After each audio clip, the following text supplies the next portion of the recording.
This one's I about done told you, Corey. We shouldn't have done these. the line between being James Bond, playing it cool, and putting your foot down. Well, the key is to be unperturbable, to be calm at all times. But if somebody violates yourself, your dignity, violates your boundaries, you have to playfully and charmingly mock them lovingly in a playful way. Not a dickish way, but a playful and charming way that, like, I remember one time, this is a great example. So I was in the Apple store one time and I was waiting for the software to download. And so the dude that was at the, what do you call it, the Genius Bar, he was helping other customers as I was waiting for my software to download. And so I'm just kind of sitting there hanging out, and this cute girl comes up, and I don't know, she's probably early 20s, like college student maybe, and her girlfriend's real hot, and she's just kind of bitchy and grumpy. And this guy that he's overweight, he's got like these big hoops in his earrings. And he's really a super nice guy, really super intelligent, high IQ, being really nice. And she's kind of berating him, kind of, she's pissed because this is like the third phone that's broken in like 2 weeks or something like that. And she's kind of being nasty. And I'm in a really good mood. I'm kind of in a zen place. I'm in the flow, as you would say. And I really don't want to sit there and watch this really cute, beautiful girl berate this beta male in front of me. So when she paused, I just looked at him and I said, dude, whatever you do, don't fucking piss her off. Just like that. And she looked at me and she started laughing and giggling. Her body language changed to like a submissive body language. She started laughing because she knew she was out of line.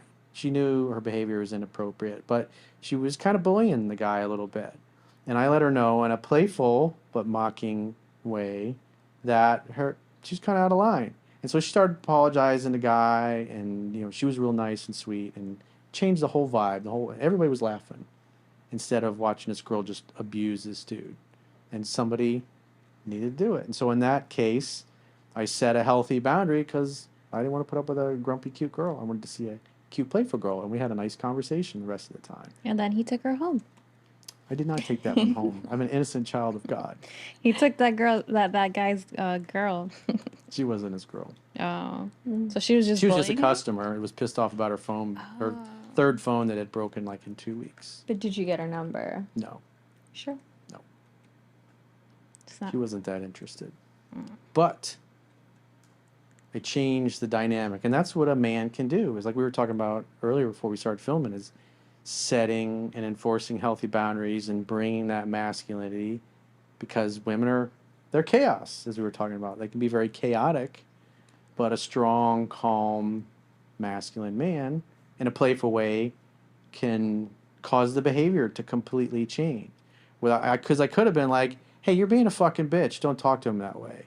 I could have been like that and then been a dick about it, and then that would have changed. That would have been a different vibe. That would have been worse. As well. Exactly. Yeah. So I did it in a way that brought everybody together, that created a unity consciousness, if you will. A zen environment. A zen environment. Yeah. A charming James Bond, if you will. There it is. So that's how you want to do it. You're setting a boundary, but you're doing it in a charming way that calls her out, just like you would call out a bratty little sister who you love, but she's kind of over the line, without making her look bad and making everybody be able to lighten the moment and be happy and playful. And then we got to all enjoy her and her girlfriend's beautiful feminine energy for the next 20 minutes as I waited for my software download to happen. That's great. You were able to draw some self-awareness to her in a non-demeaning or degrading way, and you were able to maintain your masculinity and control that room. I could have said, bro, she belongs in the streets. Or, yeah, keeping her off the streets. Keeping her off the streets. And keep her in check, keeping her in line. I didn't say that. You did. But yeah. Somebody's got to keep you guys in line.